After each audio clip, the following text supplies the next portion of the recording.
મિત્રો હવે આપણે ન્યુમેરિકલના ફોર્મમાં આપણે કોઈ પણ વિદ્યુતનું પ્રમાણિત કોષ પોટેન્શિયલ સ્ટાન્ડર્ડ હાઇડ્રોજન ઇલેક્ટ્રોડની મદદથી કેવી રીતે શોધી શકાય છે તે સમજવા પ્રયત્ન કરીએ. તો એક્ઝામ્પલ જોઈએ આપણે. શું કહે છે? 298 કેલ્વિન તાપમાને નીચે આપેલ એટલે નીચે આપેલ વિદ્યુત રાસાયણિક કોષનો કોષ પોટેન્શિયલ તમને આપી દીધેલો છે. કોષ પોટેન્શિયલનો અર્થ શું થયો? તમને આપી દીધેલું છે કે અહીંયા ઈ સેલ એના બરાબર 0.34 વોલ્ટ છે. તમને જો અહીંયા ગાડી પ્રમાણિત કે કશું શબ્દનો પ્રયોગ નથી કરેલો, રાઈટ? તો 298 કેલ્વિન તાપમાન છે, 1 બાર વાયુનું દબાણ છે અને વિદ્યુત રાસાયણિક કોષ સાથે સંકળાયેલા વિદ્યુત વિભાજ્ય દ્રાવણની સાંદ્રતા 1 મોલર છે. ધેટ મીન્સ કે તમને આપેલો જે વિદ્યુત રાસાયણિક કોષ છે પ્રમાણિત કોષ છે, સ્ટાન્ડર્ડ કન્ડિશન ધરાવે છે. તો તમને આપેલું છે કે ઈ સેલ બરાબર 0.034 વોલ્ટ. સારું, હવે તમે મને કહો અહીંયા આ ક્ષાર સેતુ છે, આ શું છે? કોષનું સાંકેતિક નિરૂપણ ભણી ગયા આપણે. હા મિત્રો, તો ક્ષાર સેતુની લેફ્ટ સાઈડમાં જે અર્ધકોષ છે એને આપણે એનોડ તરીકે ઓળખીએ છીએ, ઓક્સિજનની પ્રક્રિયા કરે.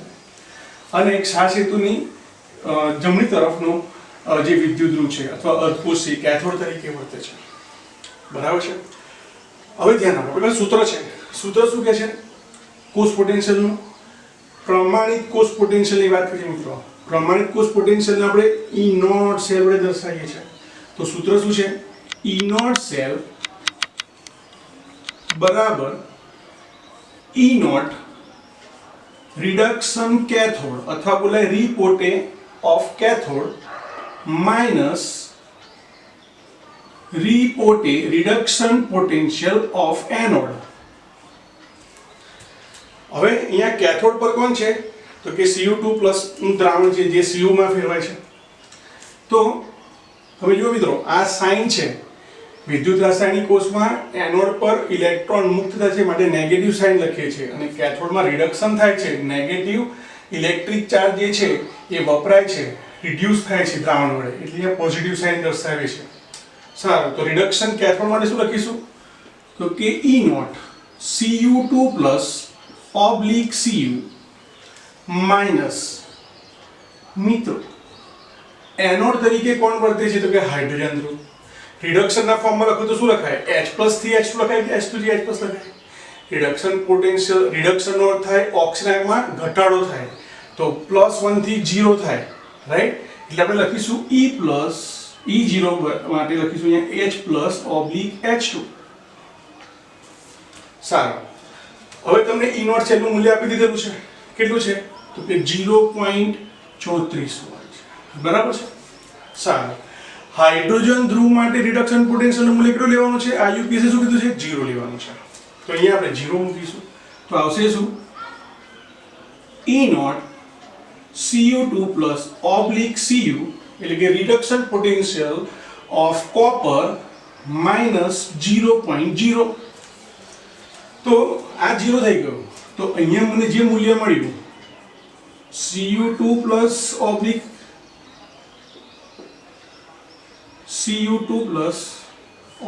Cu તેનું મૂલ્ય શું થઈ ગયું? 0.34 વોલ્ટ. તો કોપરના રિડક્શન પોટેન્શિયલનું મૂલ્ય મળી ગયું 0.34 વોલ્ટ. અને રિડક્શન પોટેન્શિયલને IUPAC અનુસાર એના પ્રમાણિત વિદ્યુત ધ્રુવ પોટેન્શિયલ તરીકે લઈએ છીએ. તો કોપરનો પ્રમાણિત વિદ્યુત ધ્રુવ પોટેન્શિયલ કેટલો છે? 0.34 અને રિડક્શન પોટેન્શિયલ પર કેટલું છે? 0.34. બીજા દાખલામાં જોઈએ મિત્રો શું કહે છે? જુઓ, 298 કેલ્વિન તાપમાને નીચે આપેલ, અહીંયા કોષનું સાંકેતિક નિરૂપણ આપેલું છે. નીચે આપેલ કોષનો પોટેન્શિયલ, તમને કોષનો પોટેન્શિયલ આપેલો છે એટલે કે તમને ઈ સેલ આપી દીધેલો છે. સારું, તમને અહીં ઈ સેલ કેટલો આપેલો છે?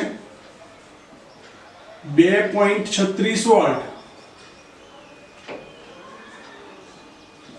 2.36 વોલ્ટ આપેલો છે. સારું, આ કોષ પોટેન્શિયલ પ્રમાણિત છે કે બિન પ્રમાણિત છે? તો પ્રમાણિતની કન્ડિશન શું છે? તો કે વિદ્યુત વિભાજ્ય દ્રાવણ 1 મોલર હોય, વાયુમાં વિદ્યુત ધ્રુવ હાજર હોય તો વાયુનું દબાણ કેટલું હોય? 1 બાર હોય અને તાપમાન 298 હોય. તો 298 કેલ્વિન તાપમાન છે. અહીંયા હાઇડ્રોજન ધ્રુવ છે, એનું એક બાર આપેલું છે દબાણ, અને સાંદ્રતા પણ 1 મોલ છે, એટલે આ પણ પ્રમાણિત કોષ પોટેન્શિયલ છે, માટે લખાઈશું E નોટ છે. તમને આપી દીધું છે. તમને બીજું શું કહે છે, કોષનું પ્રક્રિયા સમીકરણ લખવાનું કીધું છે. તમને અહીંયા પ્રક્રિયા સમીકરણ લખવાનું કીધું છે. તો પ્રક્રિયા સમીકરણ લખવું હોય, ભણી ગયા આપણે, રાઈટ? ફરી એક વાર જોઈ લેજો શું કહેવા માંગે છે અહીંયા આગળ. આ કોણ છે? ક્ષાર સેતુની લેફ્ટ સાઈડે એનોડ અને રાઈટ સાઈડ પર કોણ છે? કેથોડ છે. તો આપણે બંનેની અર્ધ પ્રક્રિયાઓ લખીએ. સારું, તો એનોડ તરીકે કઈ પ્રક્રિયા થાય? ઓક્સિડેશનની પ્રક્રિયા થાય. કોણ કરશે? ધાતુ કરશે. કઈ ધાતુ? મેગ્નેશિયમ. તો મેગ્નેશિયમ સોલિડ માંથી શું બનશે? તો કે magnesium 2 plus aqueous plus 2 electron. કઈ પ્રક્રિયા થઈ? ઓક્સિડેશનની પ્રક્રિયા. સારું, કેથોડ પર કઈ પ્રક્રિયા થશે? રિડક્શન પ્રક્રિયા થશે. કોણ કરશે? હાઇડ્રોજન ધ્રુવ કરશે. રિડક્શનમાં શું થાય? તો કે ઓક્સિજનમાં ઘટાડો થાય. અહીંયા +1 થી શું થાય? 0 થાય. એટલે લખાઈશું અહીંયા H plus ion aqueous plus electron gives H2 gas. Reduction પ્રક્રિયા થઈ. પણ મિત્રો અહીંયા 2 ઇલેક્ટ્રોન છે, એટલે શું કરીએ આપણે? આને 2 વડે ગુણી નાખીએ. તો +2 ઇલેક્ટ્રોન, તો અહીંયા H2 થઈ ગયો. સારું, તો હવે આપણે એની કોષ પ્રક્રિયા લખીએ. તો કોષ પ્રક્રિયા દરમિયાન શું કરીશું આપણે? પેલા 2 ઇલેક્ટ્રોનને કેન્સલ કરી લઈએ. તો રહેશે શું અહીંયા? Mg સોલિડ વત્તા 2H plus aqueous gives Mg2 plus aqueous plus H2 gas. તો આ થઈ ગઈ આપણી કોષ પ્રક્રિયા. કોષ પ્રક્રિયા સમીકરણ દર્શાવ્યું. હવે આપણે કહે છે કે મેગ્નેશિયમનો રિડક્શન પોટેન્શિયલ શોધવાનો છે. તો ફરીથી સમીકરણ લઈએ. તો સમીકરણ શું બનશે? E નોટ સેલ બરાબર રીપોટે કેથોડ માઇનસ રીપોટે એનોડ. સારું, રિડક્શન કેથોડ તરીકે શું છે? મેગ્નેશિયમ છે. તો અહીંયા શું આવશે? E naught Mg. અહીંયા કેથોડ લેવાનું છે.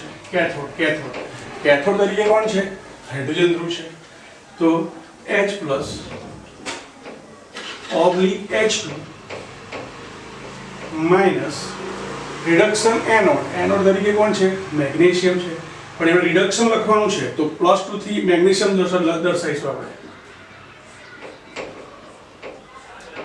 બરાબર છે? સારું, હાઇડ્રોજન ધ્રુવ માટે રિડક્શન પોટેન્શિયલ પ્રમાણિત કેટલો છે? 0 છે. સારું, તો અહીંયા આપણે 0 લઈ લઈએ. Minus E naught Mg2 plus oblique Mg. સારું, E નોટ સેલ કેટલું આપણને મળે છે? અહીંયા 2.36 વોલ્ટ. તો હવે આ જે મૂલ્ય છે એ કોનું થઈ ગયું? મેગ્નેશિયમ માટે થઈ ગયું. અહીં કે આ તો 0 છે, પણ આ માઇનસ છે, તો આ મૂલ્ય કેવું થશે? માઇનસ થઈ જશે. તો ડાયરેક્ટ લખું છું અત્યારે E naught Mg2 plus oblique Mg એના બરાબર -2.36. તો આ રીતે મિત્રો SHE સ્ટાન્ડર્ડ હાઇડ્રોજન ઇલેક્ટ્રોનની મદદથી જુદા જુદા વિદ્યુત ધ્રુવના આપણે વિદ્યુત ધ્રુવ પોટેન્શિયલ મેળવી શકીએ છીએ. મિત્રો લાસ્ટ લેક્ચરમાં આપણે જુદા જુદા વિદ્યુત ધ્રુવોના પ્રમાણિત વિદ્યુત ધ્રુવ પોટેન્શિયલ એટલે કે રિડક્શન પોટેન્શિયલ મેળવવા માટે સ્ટાન્ડર્ડ હાઇડ્રોજન ઇલેક્ટ્રોનનો ઉપયોગ કર્યો હતો. એટલે કે પ્રમાણિત હાઇડ્રોજન વિદ્યુત ધ્રુવનો ઉપયોગ કર્યો હતો, જેના દ્વારા આપણે જુદા જુદા વિદ્યુત ધ્રુવના રિડક્શન પોટેન્શિયલ મેળવ્યા હતા. હવે મિત્રો શું કહે છે? આ બધા જ વિદ્યુત ધ્રુવોના રિડક્શન પોટેન્શિયલને જ્યારે ઉતરતા ક્રમમાં ગોઠવવામાં આવે તો જે એક શ્રેણીની રચના થાય તેને EMF શ્રેણી, EMF સિરીઝ તરીકે ઓળખવામાં આવે છે. વ્યાખ્યા કંઈક આ પ્રકારે લખી શકાય: જુદા જુદા પ્રમાણિત અર્ધકોષના પ્રમાણિત રિડક્શન પોટેન્શિયલ એટલે કે પ્રમાણિત વિદ્યુત ધ્રુવ પોટેન્શિયલ ના મૂલ્યોને ઉતરતા ક્રમમાં ગોઠવતા જતા જે શ્રેણીની રચના થાય છે તે શ્રેણીને ईएमएफ श्रेणी तरीके ओळखવામાં આવે છે। તમે જુઓ અહીંયા ફ્લોરિન વાયુ ઇલેક્ટ્રોન મેળવી રિડક્શન પ્રક્રિયા અનુભવી ફ્લોરાઇડ આયનમાં ફેરવાય છે, જેના રિડક્શન પોટેન્શિયલનું મૂલ્ય +2.87 વોટ છે। CO3+ આયન ઇલેક્ટ્રોન મેળવી CO2+ માં ફેરવાય છે, તેના માટે રિડક્શન પોટેન્શિયલનું મૂલ્ય 1.81 વોટ છે। ક્લોરીન વાયુ જ્યારે ઇલેક્ટ્રોન મેળવીને ક્લોરાઇડમાં ફેરવાય છે તો આવા વિદ્યુતધ્રુવ માટે, આ વાયુમય વિદ્યુતધ્રુવ છે મિત્રો, આ પણ વાયુમય વિદ્યુતધ્રુવ છે, તો આવા વાયુમય વિદ્યુતધ્રુવના રિડક્શન પોટેન્શિયલનું મૂલ્ય 1.36 વોટ છે। તમે જુઓ 2.87, 1.81, 1.36 ઉતરતા છેલ્લે હાઇડ્રોજન વિદ્યુતધ્રુવ, પ્રમાણિત હાઇડ્રોજન વિદ્યુતધ્રુવ માટે એનું પોટેન્શિયલનું મૂલ્ય 0.0 વોલ્ટ છે, અને હજુ નીચે જાઓ છો તેમ રિડક્શન પોટેન્શિયલના મૂલ્યમાં ઘટાડો થાય છે। મિત્રો તમારા ગોખવાનું નથી, સમજવાનું છે ખાલી। ईएमएफ श्रेणी परથી ફરી થતી માહિતી હવે સમજો। આપણે જાણીએ છીએ કે પ્રમાણિત હાઇડ્રોજન વિદ્યુતધ્રુવનું તો કે રિડક્શન પોટેન્શિયલનું મૂલ્ય 0.0 વોલ્ટ છે। મિત્રો રિડક્શન પોટેન્શિયલ બોલો કે પ્રમાણિત વિદ્યુતધ્રુવ પોટેન્શિયલ બોલો, બંને એક જ વસ્તુ છે, કારણ કે આઈયુપીએસ કીધેલું છે કે રિડક્શન પોટેન્શિયલના જે મૂલ્ય છે એને પ્રમાણિત વિદ્યુતધ્રુવ પોટેન્શિયલ તરીકે ઓળખવા, પરંતુ તમે જ્યારે પ્રમાણિત વિદ્યુતધ્રુવ પોટેન્શિયલ બોલો છો ત્યારે તમને યાદ નહીં રહે, એના માટે રિડક્શન પોટેન્શિયલ બોલવું વધારે વ્યાજબી રહેશે। તો તમે જુઓ પ્રમાણિત હાઇડ્રોજન વિદ્યુતધ્રુવના રિડક્શન પોટેન્શિયલના મૂલ્ય કરતાં ધન વીજભારિત રિડક્શન પોટેન્શિયલના મૂલ્યો સૂચવે છે કે આ જે વિદ્યુતધ્રુવો છે, એટલે કે અહીંયા ધાતુઓ છે, તેનું રિડક્શન પામેલું સ્વરૂપ જે છે એ વધારે સ્થાયી છે। એટલે કે ઇલેક્ટ્રોન હાઇડ્રોજન કરતાં આ બધા ધાતુઓની અથવા અધાતુઓની ઇલેક્ટ્રોન મેળવવાની વૃત્તિ કેવી છે? વધારે છે, બરાબર છે। માટે કહી શકાય કે 0.0 વોલ્ટ કરતાં વધુ ધન વીજભારિત રિડક્શન પોટેન્શિયલ ધરાવતા તો કે ધાતુ અધાતુઓના રિડક્શન પામેલા સ્વરૂપ હાઇડ્રોજન વાયુ કરતાં વધારે સ્થાયી છે તેમ કહી શકાય।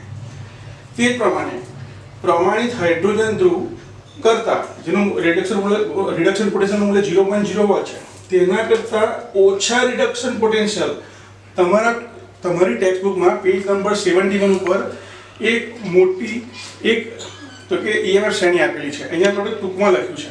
તો યાદ રાખો કે જેના રિડક્શન પોટેન્શિયલના મૂલ્ય હાઇડ્રોજન કરતાં ઓછા છે, તે ઋણ વીજભારિત છે, તેવા લોકો એટલે કે તેવા વિદ્યુતધ્રુવોની રિડક્શન કરવાની વૃત્તિ પ્રમાણમાં હાઇડ્રોજન કરતાં કેવી છે? ઓછી છે।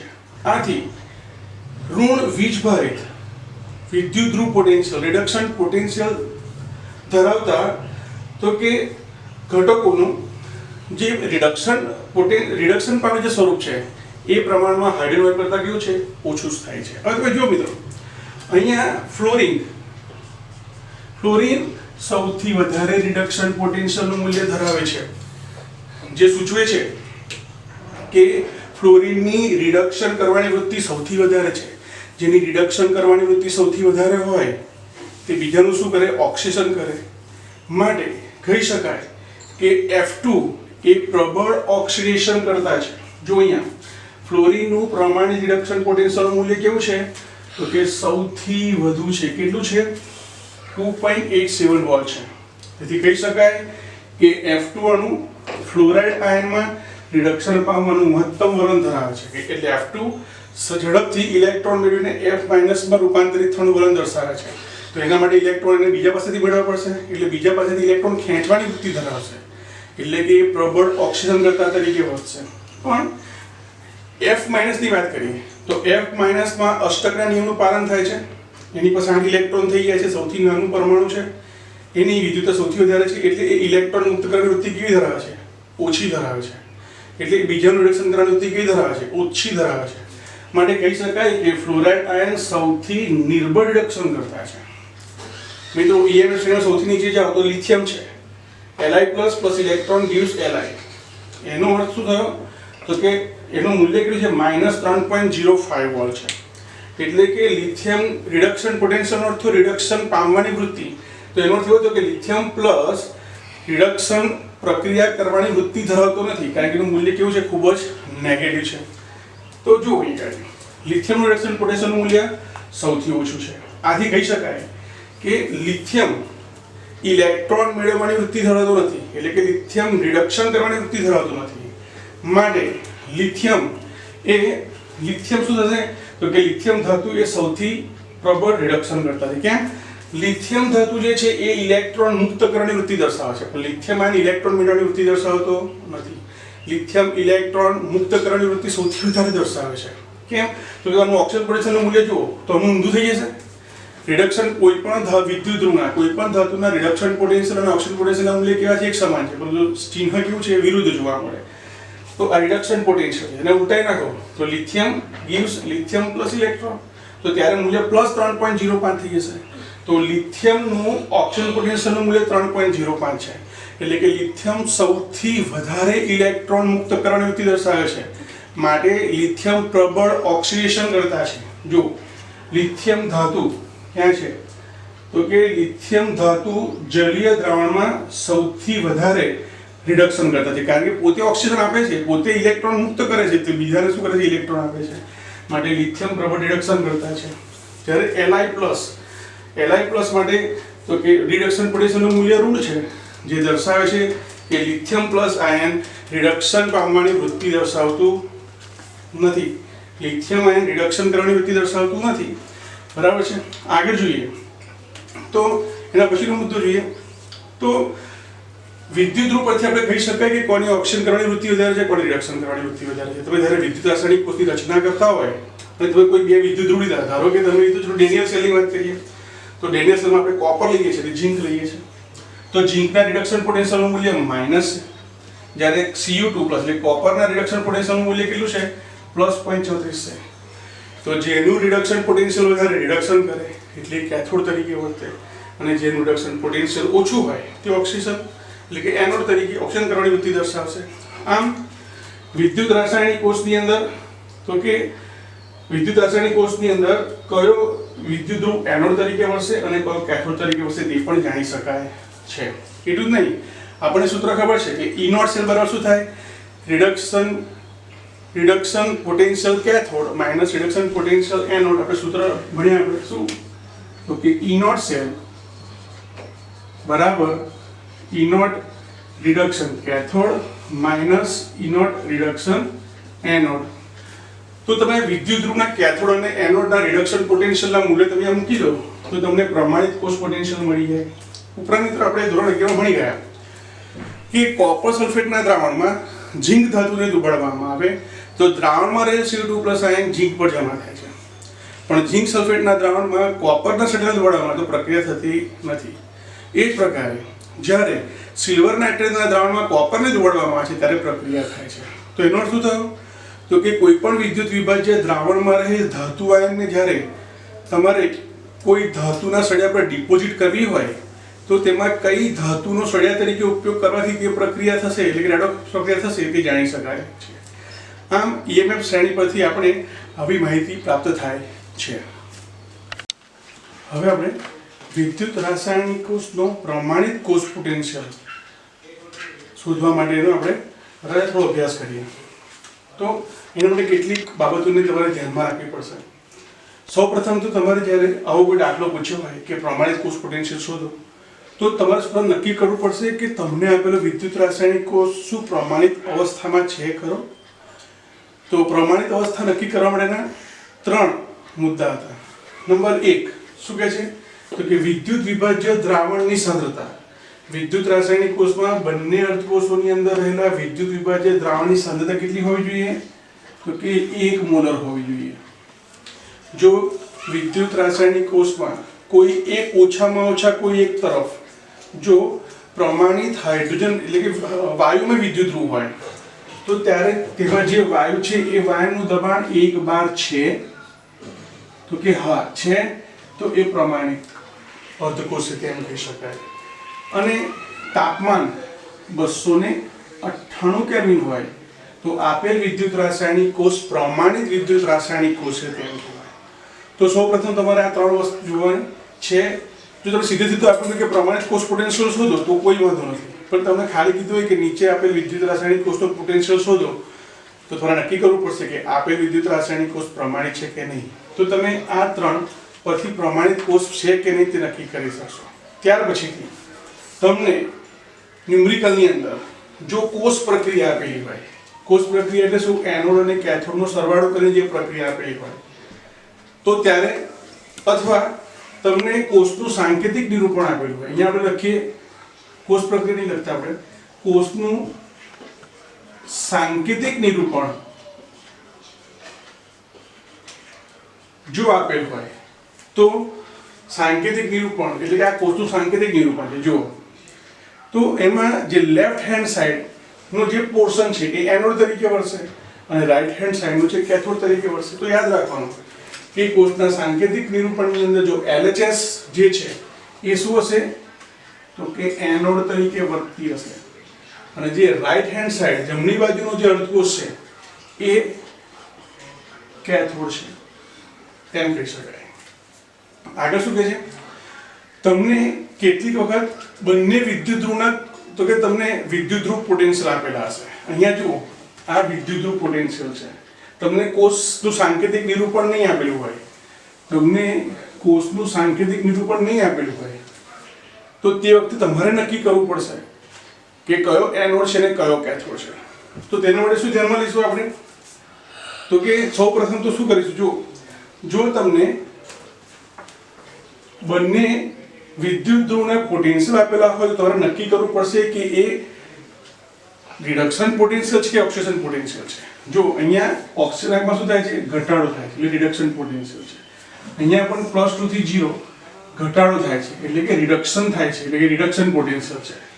પણ તમને આવું આપ્યું હોય, ધારો કે E0 Zn Zn2 આપેલું છે અને તમને મૂલ્ય આપેલું છે +0.76 વોલ્ટ. તો તમારે જોવાનું કે તમને ગૂંચવવા માટે તમને ઓક્સિજન પોટેન્શિયલનું મૂલ્ય આપે છે, તમારે જોઈએ રિડક્શન પોટેન્શિયલનું મૂલ્ય. તો ઓક્સિજન પોટેન્શિયલના મૂલ્યને રિડક્શન પોટેન્શિયલમાં ફેરવી દેવાનું. ખ્યાલ આવ્યો? હવે શું કહે છે? તમે એ તો નક્કી કરી દીધું કે રિડક્શન પોટેન્શિયલ છે તમારી પાસે. તો હવે જો તમને કોષ પ્રક્રિયા કે કોષનું સાંકેતિક નિરૂપણ ન આપ્યું હોય તો તમારે જાતે નક્કી કરવું પડશે કે કયો એનોડ છે ને કયો કેથોડ છે. તો યાદ રાખો, રિડક્શન પોટેન્શિયલમાં જેનું મૂલ્ય વધારે છે, રિડક્શન પોટેન્શિયલનો અર્થ શું થયો? રિડક્શન કરવાની વૃત્તિ. તો જેનું રિડક્શન પોટેન્શિયલ વધારે છે એ રિડક્શન કરે અને રિડક્શન ક્યાં થાય? કેથોડ પર થાય તો એ કેથોડ તરીકે વર્તે અને જેનું રિડક્શન પોટેન્શિયલનું મૂલ્ય ઓછું હોય એ એનોડ તરીકે વર્તે. તો અહીંયા આપણે થોડું લખીશું શું? તો કે જો જે રિડક્શન પોટેન્શિયલનું મૂલ્ય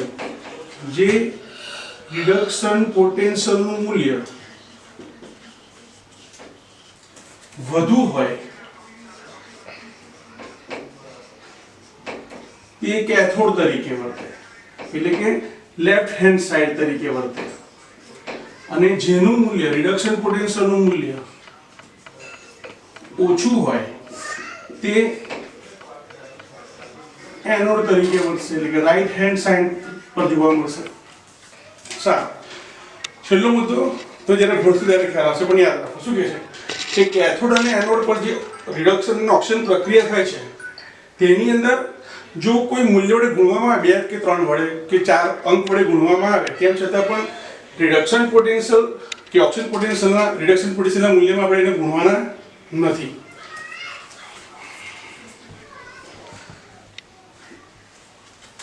અહીં તમે જુઓ, અહીંયા પણ એક દાખલો આપેલો છે કે 298 કેલ્વિન તાપમાને નીચે આપેલ વિદ્યુત રાસાયણિક કોષ માટે પ્રમાણિત કોષ પોટેન્શિયલનું મૂલ્ય ગણો. તમને આટલી માહિતી આપી દીધી છે, બરાબર છે? તો તમે અહીંયા સીધું કહી દીધેલું જ છે પ્રમાણિત કોષ પોટેન્શિયલનું મૂલ્ય શોધો. તમને સીધું કીધું હોત કે વિદ્યુત રાસાયણિક કોષનું કોષ પોટેન્શિયલનું મૂલ્ય શોધો તો તમારે નક્કી કરવાનું કે પ્રમાણિત છે કે નહીં. તો નક્કી કેવી રીતે થાય? 298 કેલ્વિન તાપમાન અને વિદ્યુત વિભાજ્ય દ્રાવણની સાંદ્રતા 1 મોલ છે. અહીંયા વાયુમાં વિદ્યુત ધ્રુવ છે નહીં, તો એક વાર લખેલું હોય પણ નથી આપેલું. તો તમને ખ્યાલ આવી જાય કે ભાઈ અહીંયા આપણે શું કરવાનું છે? તો કે અહીંયા આપણે પ્રમાણિત કોષ પોટેન્શિયલ મેળવવાનો છે. તો સારું, અહીંયા સાંકેતિક નિરૂપણમાં જે લેફ્ટ હેન્ડ સાઈડ છે એ એનોડ તરીકે વર્તે અને જે રાઈટ હેન્ડ સાઈડ છે કેથોડ તરીકે વર્તે. તો હવે આપણે કોષ પોટેન્શિયલનું આપણે સૂત્ર લખીએ. તો શું છે? આપણે લખીશું આખું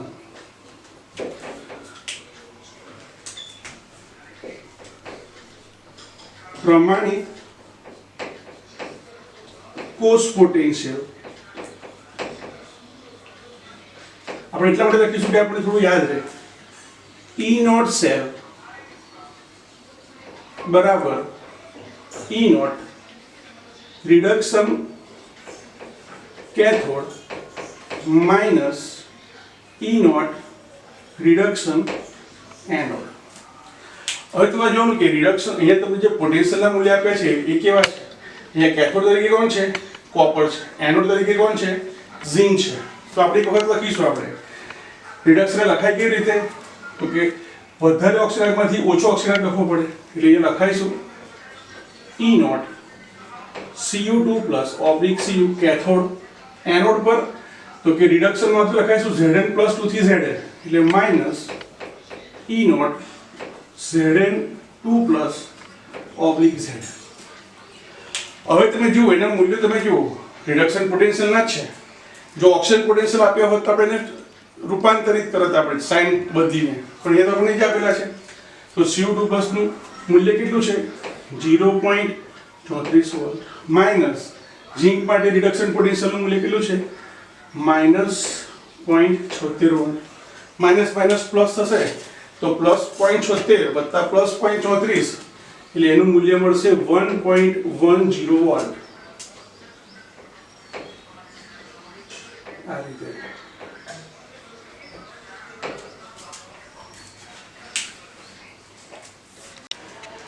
મિત્રો વિદ્યુત રાસાયણિક કોષ પોટેન્શિયલના બીજા કેટલાક દાખલા દ્વારા આપણે એને સમજવા પ્રયત્ન કરીએ. અહીંયા જુઓ પ્રશ્ન શું છે? નીચે આપેલ પ્રમાણિત અર્ધકોષનો ઉપયોગ કરી બનતા વિદ્યુત રાસાયણિક કોષ માટે સાંકેતિક નિરૂપણ, વિદ્યુત રાસાયણિક કોષમાં એનોડ અને કેથોડ પરની પ્રક્રિયા ઉપરાંત કોષ પ્રક્રિયા લખો અને તે વિદ્યુત રાસાયણિક કોષ માટે પ્રમાણિત કોષ પોટેન્શિયલનું મૂલ્ય ગણો. તમને અહીંયા પોટેન્શિયલ આપેલા છે. પહેલા પેલું શું નક્કી કરવાનું? આપેલ કોષ પ્રમાણિત છે કે નહીં તે. તમને સીધે સીધું કહી દીધેલું છે કે પ્રમાણિત કોષ પોટેન્શિયલ શોધો એટલે આપણે એમાં કશું શોધવાની જરૂર છે નહીં. પ્રમાણિત કોષ પોટેન્શિયલ જ છે. આપણે સ્ટાન્ડર્ડ કન્ડિશન અહીંયા શોધવાની જરૂર છે નહીં. સારું, હવે શું કહે છે? અહીંયા જુઓ, અહીંયા તમને બે જુદા જુદા ધાતુઓ માટે જુદા જુદા વિદ્યુત ધ્રુવો માટેના પોટેન્શિયલ આપેલા છે, પણ એ રિડક્શન પોટેન્શિયલ હોવા જોઈએ. પહેલા નક્કી કરવાનું, પેલું નક્કી કરવાનું કે રિડક્શન પોટેન્શિયલ છે. જો ના હોય તો ચેન્જ કરવાના. સારું, અહીંયા Mg+2 થી Mg બને છે એટલે કે +2 થી 0 એટલે કે રિડક્શન પ્રક્રિયા દર્શાવે એટલે રિડક્શન પોટેન્શિયલ છે. અહીંયા પણ +2 થી 0 રિડક્શન થાય છે માટે આ પણ રિડક્શન પોટેન્શિયલ છે. તો એ બંને જે વિદ્યુત ધ્રુવો છે એના રિડક્શન પોટેન્શિયલના મૂલ્ય આપેલા છે. મિત્રો યાદ રાખો, સામાન્ય રીતે તમને આ બધું ના પૂછ્યું હોય અને સીધું કીધું હોય કે આ બે વિદ્યુત ધ્રુવોનો ઉપયોગ કરીને વિરાકોષની રચના કરો તો તમારે શું ધ્યાનમાં લેવાનું? તો કે તમે જુઓ અહીંયા બે રિડક્શન પોટેન્શિયલમાં કોના મૂલ્યમાં કોનું મૂલ્ય સૌથી ઓછું છે અને કોનું મૂલ્ય સૌથી વધારે છે? તો અહીંયા -0.28 અહીંયા -2.37 છે. તો કહી શકાય કે અહીંયા આ જે છે એ શું છે તો કે જેનો રિડક્શન પોટેન્શિયલ બેની સાપેક્ષમાં જેનો રિડક્શન પોટેન્શિયલ વધારે હોય એ કેથોડ તરીકે વર્તે અને જેનો રિડક્શન પોટેન્શિયલ ઓછો હોય તે એનોડ તરીકે વર્તે. તો આપણે એનોડ પરની પ્રક્રિયા લખી. તો એનોડ પરની પ્રક્રિયા કેવી રીતે લખાય? ઓક્સિજન પ્રક્રિયા થાય, ધાતુ કરશે તો મેગ્નેશિયમ સોલિડમાંથી મેગ્નેશિયમ+2 બને, 2 ઇલેક્ટ્રોન મુક્ત થાય. કેવી રીતે રિડક્શનમાં શું થાય તો કે ધાતુવાન ઇલેક્ટ્રોન મેળવીને રિડક્શન કરે. તો કેથોડ માટે શું લખાય તો કે CO2 + aqueous gets 2 electron and convert into cobalt solid. Reduction પ્રક્રિયા છે. હવે અહીંયા 2 ઇલેક્ટ્રોન છે એને કેન્સલ કરી નાખો અને પછી તમે લખો એ કોષ પ્રક્રિયા કહેવાય. તો આ કોષ પ્રક્રિયા આપેલી છે. મિત્રો કેટલીક વખત તમને કોષ પ્રક્રિયા આપેલી હોય અને એવું પૂછે કે આપેલ વિદ્યુત રાસાયણિક કોષ માટે કોષ પોટેન્શિયલ શોધો. તમને ખ્યાલ આવી જવો જોઈએ કે મેગ્નેશિયમ થી મેગ્નેશિયમ+2 છે એટલે કે આ એનોડ પરની પ્રક્રિયા છે અને CO+2 થી CO એટલે કે રિડક્શન પ્રક્રિયા છે એટલે કેથોડ પરની પ્રક્રિયા છે. તમને ખ્યાલ આવી જોઈએ. આના પછી આ બનાવતા આવડી જાય કે ના આવડે? જો હંમેશા ક્ષારશીતોમાં લેફ્ટ હેન્ડ સાઈડ પર શું થાય? ઓક્સિડેશન થાય. તો મેગ્નેશિયમ સોલિડ ઊભી લીટી મેગ્નેશિયમ2+ ક્ષારશીતની બે પેરેલલ લાઈન કેથોડ પર પહેલા દ્રાવણ લખવાનું તો CO2+ અને CO. ખ્યાલ આવે છે? સારું, હવે તો કે સાંકેતિક પણ તમને ખ્યાલ આવી ગયો. હવે આપણું સૂત્ર શું છે? પ્રમાણિત કોષ પોટેન્શિયલ શોધવાનું સૂત્ર શું છે કે E નોટ સેલ બરાબર E naught reduction cathode minus E naught reduction anode. અથવા બોલાય reduction potential of cathode minus reduction potential of anode, રીપોટે કેથોડ માઇનસ રીપોટે એનોડ એમ પણ બોલી શકાય. સારું, અહીંયા કેથોડ પર કઈ પ્રક્રિયા થઈ? રિડક્શનની પ્રક્રિયા થઈ. તો કે કેથોડ પરની આ પ્રક્રિયા છે, એટલે કે આ કેથોડ તરીકે વર્તે છે, તો એનું મૂલ્ય અહીંયા લખી દીધું કેથોડનું. અને એનોડ પર આ પ્રક્રિયા થાય છે, બરાબર છે. એટલે આ પ્રક્રિયા માટે આ ના લખાય અહીંયા ગાડી, કે આ તો ઓપ્શન બતાવે છે, તો Mg2+ પહેલા લખવાનું, આપણે રિડક્શન પોટેન્શિયલનું મૂલ્ય લખવાનું અહીંયા ગાડી. સારું, હવે એનું મૂલ્ય કેટલું છે CO2+ નું? તો કે -0.28 માઇનસ Mg+2 માટે -2.37 વોટ છે, તો માઇનસ માઇનસ પ્લસ થાય એટલે +2.37 વોટ માઇનસ 0.28 વોટ બરાબર +2.09 વોટ થશે. બીજા એક્ઝામ્પલમાં જોઈએ, આપણે આ રીતે છે. અહીંયા આપણને બે વિદ્યુત ધ્રુવ આપેલા, બે વિદ્યુત ધ્રુવના પોટેન્શિયલ આપેલા છે. હવે એ ઓક્સિજન છે કે રિડક્શન છે? રિડક્શન જ હોવા જોઈએ. જો રિડક્શન પોટેન્શિયલ ના હોય અને ઓક્સિજન પોટેન્શિયલ આપેલા હોય તો મારે શું કરવું પડશે? રિડક્શન પોટેન્શિયલમાં ફેરવવા પડશે. તો અહીંયા તમે જુઓ +1 થી 0, હા એટલે રિડક્શન થયું, એટલે રિડક્શન પોટેન્શિયલ છે. અહીંયા જુઓ Zn નો ઓક્સાઇડ 0 છે અને Zn +2 માં ફેરવાય, એટલે કે આ ઓક્સિડેશન પોટેન્શિયલનું મૂલ્ય આપેલું છે. તો મારે એને કન્વર્ટ કરવું પડશે રિડક્શન પોટેન્શિયલમાં. એટલે હું શું કરીશ? પહેલા Zn2+ લખીશ, પછી Zn લખીશ. અહીંયા એના બંનેના મૂલ્ય સરખા છે. કોઈ પણ વિદ્યુત ધ્રુવ માટે રિડક્શન પોટેન્શિયલ અને ઓક્સિજન પોટેન્શિયલના મૂલ્ય સરખા જ હોય, માત્ર એના સાઇનમાં ફેરફાર થાય. અહીંયા ઓક્સિજન પોટેન્શિયલ પ્લસ છે તો એનું રિડક્શન પોટેન્શિયલ કેટલું થયું? માઇનસ થયું. તો હવે આ બેનો આપણે બરાબર છે બંનેની સરખામણી કરવાની. તો બંનેમાં એમ કહી શકાય કે રિડક્શન પોટેન્શિયલનું મૂલ્ય કોનું વધારે છે? તો કે Ag નું. માટે એ શું થશે? તો કે એ કેથોડ અર્ધકોષ તરીકે વર્તશે અને બંનેમાં જેનું રિડક્શન પોટેન્શિયલ ઓછું છે એ એનોડ તરીકે વર્તશે. તો એનોડ પરની કોષ પ્રક્રિયા લખી, એનોડ પર ઓક્સિજન થાય તો Zn માંથી Zn+2 પડે, એટલે શું લખ્યું? Zn solid gives Zn+2 +2 electron oxidation પ્રક્રિયા. કેથોડ પર શું થાય? રિડક્શન થાય. તો રિડક્શનમાં પહેલા શું છે? તો કે રિડક્શનમાં ઓક્સિજન ઘટે એટલે પહેલા Ag+ લખવો પડે. Ag+ aqueous electron gives Ag. હવે તમે જો અહીંયા બે ઇલેક્ટ્રોન છે એટલે મારે આ સમીકરણને શું કરવું પડે? 2 વડે ગુણવું પડશે આ રીતે. પછીથી ઇલેક્ટ્રોન કેન્સલ કરી દઈએ તો અહીંયા શું થશે? Zn solid +2Ag+ અહીંયા 2Ag આવશે. તમને ફરીથી કહું છું કે જો તમને કોષ પ્રક્રિયા આપેલી હોય, બરાબર છે, તો તમને ખ્યાલ આવી જવો જોઈએ કે Zn થી Zn+2 છે એની અંદર ઓક્સિજનમાં વધારો થાય છે માટે એનોડ તરીકે વર્તે છે અને Ag+ થી Ag માં ફેરવાય છે એટલે કે કેથોડ તરીકે વર્તશે. સારું, તો સાંકેતિક નિરૂપણ લખી શકીએ આપણે અહીંયા એનોડ પરની પ્રક્રિયા માટે અહીંયા લખ્યું અને કેથોડ પરની પ્રક્રિયા અહીંયા આ રીતે દર્શાય. E0 સેલ બરાબર સૂત્ર શું છે? રીપોટે કેથોડ માઇનસ રીપોટે એનોડ, અથવા શું બોલાય? E0 reduction cathode minus E0 reduction anode. તો કેથોડ તરીકે કોણ વર્તે છે અહીંયા જુઓ, તો આ મૂલ્ય અહીંયા લખવું. એનોડ તરીકે કોણ વર્તે છે? Zn. તો આ અહીંયા લખી દીધું, બંનેની વેલ્યુ લખીને સિમ્પ્લિફાય કર્યું તો આપણને 1.56 વોલ્ટ મળ્યું. તો અહીંયા તમને અહીંયા એક પ્રશ્ન થશે, અહીંયા ગાડી 2Ag 2 વડે ગુણ્યા, અહીંયા આપણે શું કર્યું? 2 વડે ગુણ્યા છે ત્યારે કોષ પ્રક્રિયા બેલેન્સ થાય છે. મિત્રો યાદ રાખો, આ તો આપણે કોષ પ્રક્રિયા દર્શાવવા માટે 2 વડે ગુણીએ છીએ, પણ વિદ્યુત રાસાયણિક કોષની અંદર Ag+ આયન ધરાવતું જે દ્રાવણ છે એની સાંદ્રતા તો એની જ રહેવાની છે, એમાં કોઈ ફેરફાર થવાનો નથી. પ્રમાણિત વિદ્યુત ધ્રુવ પોટેન્શિયલમાં એની જે સાંદ્રતા એક મોલ છે એની જ રહેવાની છે, એ બદલાતી નથી. માટે તમે જ્યારે પ્રમાણિત કોષ પોટેન્શિયલ શોધતા હોય ત્યારે તેના રિડક્શન પોટેન્શિયલના મૂલ્યની અંદર તો કે 2 વડે ગુણવામાં આવતા નથી. આપણે છેલ્લો મુદ્દો અહીં લખેલો છે, જો ફરીથી વાંચી જજો, બરાબર છે. તો આ રીતે આપણે કોઈ પણ વિદ્યુત રાસાયણિક કોષ માટે પ્રમાણિત કોષ પોટેન્શિયલ શોધી શકીએ છીએ. હજુ આપણે વધારે કોષ પોટેન્શિયલ, પ્રમાણિત કોષ પોટેન્શિયલ શોધવા માટેના કેટલાક દાખલાઓનો અભ્યાસ કરીએ.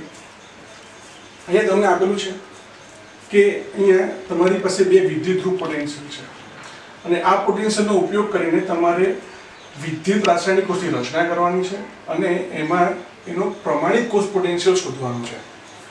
તો પહેલા તમારે શું જોવાનું? તમને આપેલ વિદ્યુત ધ્રુવ પોટેન્શિયલ રિડક્શનના સંદર્ભમાં છે કે નહીં. તો તમે જુઓ અહીંયા +1 થી 0 એટલે રિડક્શન થાય છે, એટલે રિડક્શન પોટેન્શિયલ છે. અહીંયા ઓક્સિજન +2 છે, અહીંયા 0 છે માટે આ પણ રિડક્શન પ્રક્રિયા દર્શાવે છે એટલે આ પણ રિડક્શન પોટેન્શિયલ છે.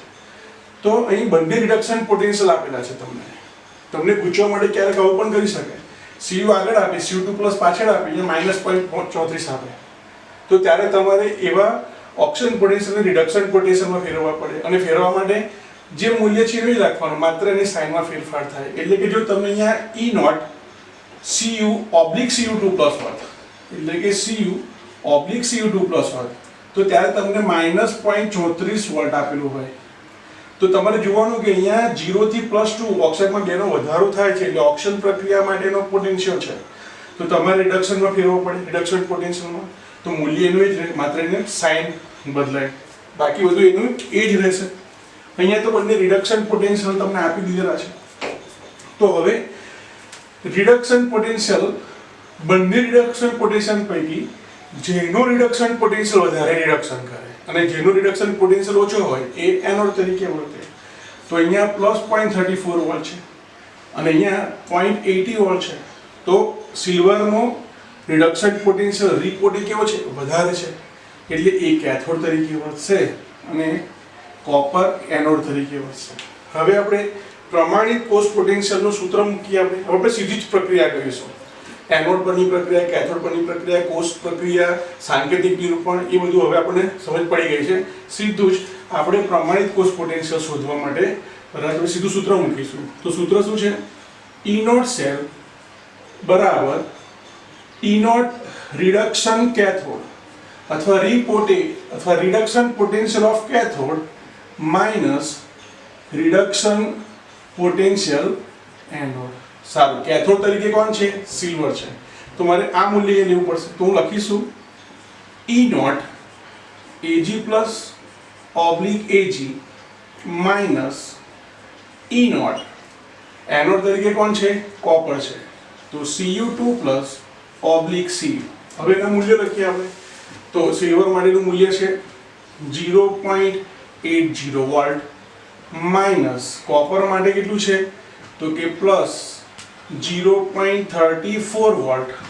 બંનેનું સિમ્પ્લિફિકેશન કરીએ તો 10 માંથી 4 જાય તો 6, 7 માંથી 3 જાય તો 4, એટલે 0.46 વોલ્ટ એનો જવાબ મળશે. ફરીથી બીજો એક્ઝામ્પલ જોઈએ. અહીંયા એલ્યુમિનિયમનું વિદ્યુત ધ્રુવ છે, Fe નું વિદ્યુત ધ્રુવ છે. હવે જો અહીંયા બંનેના વિદ્યુત ધ્રુવના મૂલ્યો નેગેટિવ છે, તો નેગેટિવમાં જેનું મૂલ્ય ઓછું હશે બરાબર છે એ વધારે રિડક્શન પોટેન્શિયલ ધરાવશે તેમ કહેવાય. તો -1.66 વોલ્ટ કરતા -0.44 વોલ્ટ કેવો છે? વધારે છે. માટે જેનું મૂલ્ય વધારે છે તે કેથોડ તરીકે વર્તશે, અને જેનું રિડક્શન પોટેન્શિયલનું મૂલ્ય ઓછું છે, રિડક્શન કરવાની ક્ષમતા બીજાની સાપેક્ષમાં ઓછી છે, તે એનોડ તરીકે વર્તશે. તો હવે આપણે ફરીથી સૂત્ર લખીએ. તો સૂત્ર શું આવશે પ્રમાણિત કોષ પોટેન્શિયલ શોધવા માટેનું? તો કે E0 સેલ એના બરાબર E0 reduction cathode minus E0 reduction anode. સારું, કેથોડ તરીકે કોણ છે? Fe છે. તો લખીશું આપણે અહીંયા E0 Fe2+/Fe માઇનસ એનોડ તરીકે કોણ છે? એલ્યુમિનિયમ છે. તો માઇનસ E0 Al3+/Al. બંનેનું મૂલ્ય લખી દઈએ. તો Fe માટેનું મૂલ્ય કેટલું છે રિપોર્ટ એનું? તો કે -0.44 વોલ્ટ માઇનસ એલ્યુમિનિયમનું કેટલું છે? -1.66 વોલ્ટ. એનોડ શું થયું? +1.66 વોલ્ટ -0.44 વોલ્ટ એના બરાબર +1. તો કે 6 માંથી 4 જાય તો 2, 1.22 વોલ્ટ જવાબ આવશે.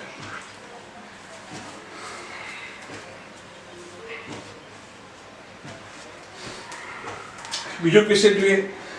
શું કહે છે? જો ધ્યાન આપો. નીચે આપેલ પ્રમાણિત વિદ્યુત ધ્રુવ પોટેન્શિયલ, અહીંયા તમને ત્રણ વિદ્યુત ધ્રુવના તમને પોટેન્શિયલ આપેલા છે. કયા પછી આપણને ખબર નથી. વિદ્યુત ધ્રુવનો પ્રયોગ કરેલો છે એટલે રિડક્શનનો હોવા જોઈએ, પણ ગૂંચવા માટે ત્રણમાંથી કોઈ ઓક્સિજન આપેલો હોઈ શકે છે. જોઈશું પછી. તો વિદ્યુત ધ્રુવ પોટેન્શિયલનો ઉપયોગ કરી શું કરવાનું છે અહીંયા?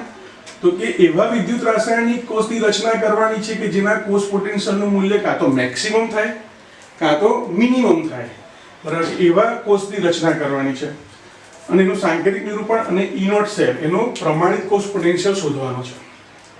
તો જ્યારે તમને બે કરતાં વધારે વિદ્યુત ધ્રુવ આપેલા હોય અને તમારે મહત્તમ કોષ પોટેન્શિયલ ધરાવતા વિદ્યુત રાસાયણિક કોષની અને ન્યૂનતમ કોષ પોટેન્શિયલ ધરાવતા કોષની જ્યારે રચના કરી હોય તો તમને જેટલા પણ વિદ્યુત ધ્રુવ આપેલા છે એને રિડક્શન પોટેન્શિયલના ઉતરતા ક્રમમાં લખી નાખવાના. તો તમે જુઓ અહીંયા સૌથી વધારે રિડક્શન પોટેન્શિયલનું મૂલ્ય કોનું છે?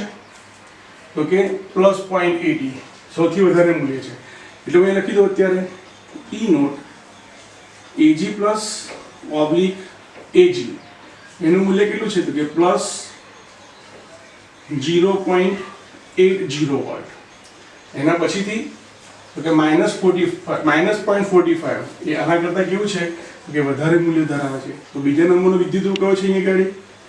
તો E naught Fe2 plus oblique Fe એના બરાબર -0.45 વોલ્ટ. અને છેલ્લે તો કે E naught Mg2 plus oblique Mg એના બરાબર -2.37 વોલ્ટ થશે. બરાબર છે. આપણે એનો ક્રમ આપી દઈએ તો નંબર 1, નંબર 2, નંબર 3. હવે તમારે મહત્તમ પોટેન્શિયલ, હવે તમે જુઓ જેનું રિડક્શન પોટેન્શિયલનું મૂલ્ય વધારે છે તો રિડક્શન જ કરે અને જેનું રિડક્શન પોટેન્શિયલ ઓછું છે એ તો કે ઓક્સિડેશન કરે. તો અહીંયા ત્રણ પ્રકારના વિદ્યુત રાસાયણિક કોષની રચના થઈ શકે. એક તો આ બે વચ્ચે થઈ શકે, આ બે વચ્ચે થઈ શકે અને આ બે વચ્ચે થઈ શકે. એટલે 1 અને 2 વચ્ચે, 2 અને 3 વચ્ચે અને 1 અને 3 વચ્ચે. તો તમે એમ જ તમે સીધું શોધી નાખો. શું? તો કે આપણી પાસે સૂત્ર ખબર છે. સૂત્ર શું છે? હવે આપણે નંબર 1 આપી દઈએ અને નંબર 2 આપી દઈએ અને નંબર 3 આપી દઈએ. તો આપણે સૂત્ર શું છે? તો કે E નોટ સેલ બરાબર રીપોર્ટે કેથોડ માઇનસ રીપોર્ટે એનોડ અથવા E naught reduction cathode minus E naught reduction anode. બરાબર છે. તો સૌપ્રથમ તો રિડક્શન 0.8 જ કરશે. તો આપણે ત્રણ કન્ડિશન એક સાથે લખી નાખીએ. પહેલી કન્ડિશન માટે, બીજી કન્ડિશન માટે અને ત્રીજી કન્ડિશન માટે. પહેલી કન્ડિશનમાં તો કે રિડક્શન પોટેન્શિયલ કોનું વધારે છે? તો કે સિલ્વરનું. એટલે અહીંયા શું આવશે?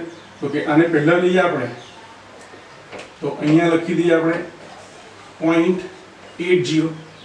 સારું. એકની અંદર વિદ્યુત રાસાયણિક કોષ જે આપણે 1 લખ્યો છે એમાં એનોડ કોણ છે? Fe છે. તો -0.45 વોલ્ટ છે. બંને સરવાળો બેઝિક સરવાળો કરીશું ત્યારે. બીજો કોષ છે એની અંદર શું છે? તો કે એ બીજા કોષની અંદર રિડક્શન પોટેન્શિયલનું મૂલ્ય Fe નું વધારે છે. તો એ પહેલા લખવું પડશે આપણે. તો -0.45 વોલ્ટ -2.37 વોલ્ટ થશે. અને ત્રીજા કોષની જ્યારે વાત કરીએ તો ત્રીજા કોષની અંદર તો કે પહેલો અને ત્રીજો વિદ્યુત ધ્રુવ છે એટલે પહેલો Ag છે તો એનું મૂલ્ય કેટલું થશે? તો કે +0.80 -2.37 વોલ્ટ થશે. તો આના પછી આપણે ત્રણેયના મૂલ્યો મળી જશે. તો પહેલા માટે મૂલ્ય કેટલું આવશે? તો કે આ માઇનસ પ્લસ થઈ જશે એટલે બંનેનો સરવાળો કરવો પડશે. તો 5, 8 ને 4 12, 1.25 વોલ્ટ જવાબ આવશે. બીજા માટે શું થશે? તો કે બીજા માટે માઇનસ પ્લસ થશે એટલે આખું મૂલ્ય કેટલું થઈ જશે? +2. મિત્રો તમારા તો કે એનસીઈઆરટીની બુકની અંદર પેજ નંબર 70 પર લખાણ સંબંધિત પ્રશ્નો આપેલા છે. થોડો ઘણો અભ્યાસ કરી લઈએ આપણે. પહેલો ક્વેશ્ચન છે તમે Mg2 + Mg એટલે કે મેગ્નેશિયમના રિડક્શન પોટેન્શિયલ જેને આપણે પ્રમાણિત વિદ્યુત ધ્રુવ પોટેન્શિયલ પણ કહીએ છીએ એને કેવી રીતે નક્કી કરી શકશો? તો આ પ્રશ્નનો જવાબ બે રીતે આપી શકાય. એક EMF શ્રેણી પરથી આપી શકાય. તમારા પાઠ્યપુસ્તકની અંદર પેજ નંબર 71 પર EMF શ્રેણી આપેલી છે. પણ એનો ઉપયોગ કરતા પહેલા આપણે થોડીક બુદ્ધિનો ઉપયોગ કરીએ, થોડીક બુદ્ધિને ચલાવીએ. તો અહીંયા શું કહે છે? તો કે આપણે ભણી ગયા કે કોઈ પણ વિદ્યુત ધ્રુવનો જ્યારે પોટેન્શિયલ નક્કી કરવો હોય ત્યારે તેના માટે તેને સ્ટાન્ડર્ડ હાઇડ્રોજન ઇલેક્ટ્રોડ એટલે કે પ્રમાણિત હાઇડ્રોજન ધ્રુવ સાથે જોડવામાં આવે. તો આપણે એવું થિયોરિટિકલ લખી શકીએ કે મેગ્નેશિયમ રિડક્શન પોટેન્શિયલની વાત છે, બરાબર છે. એટલે મેગ્નેશિયમ પ્લસ 2 અથવા 2 પ્લસ સીધું લખી દઈએ કે મેગ્નેશિયમના વિદ્યુત ધ્રુવને અથવા અર્ધકોષ લખીએ, મેગ્નેશિયમ ધરાવતા અર્ધકોષને જ્યારે સ્ટાન્ડર્ડ હાઇડ્રોજન ઇલેક્ટ્રોડ પ્રમાણિત હાઇડ્રોજન વિદ્યુત ધ્રુવ એટલે કે પ્રમાણિત હાઇડ્રોજન વિદ્યુત ધ્રુવ ધરાવતા અર્ધકોષ સાથે ક્ષાર સેતુ અને સુવાહક તાર સાથે વોલ્ટમીટર અથવા પોટેન્શિયોમીટર વોલ્ટમીટર અથવા પોટેન્શિયોમીટર સાથે જોડતા તે જે વોલ્ટેજ દર્શાવે છે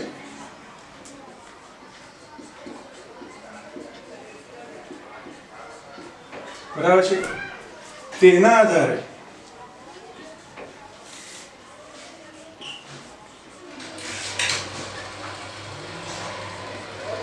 Mg2+/Mg નો રિડક્શન પોટેન્શિયલ મેળવી શકાય. જસ્ટ આપણે થિયોરિટિકલ લખ્યું આ એનોડ તરીકે વર્તતો હશે કે કેથોડ તરીકે વર્તતો હશે આપણે ખબર નથી.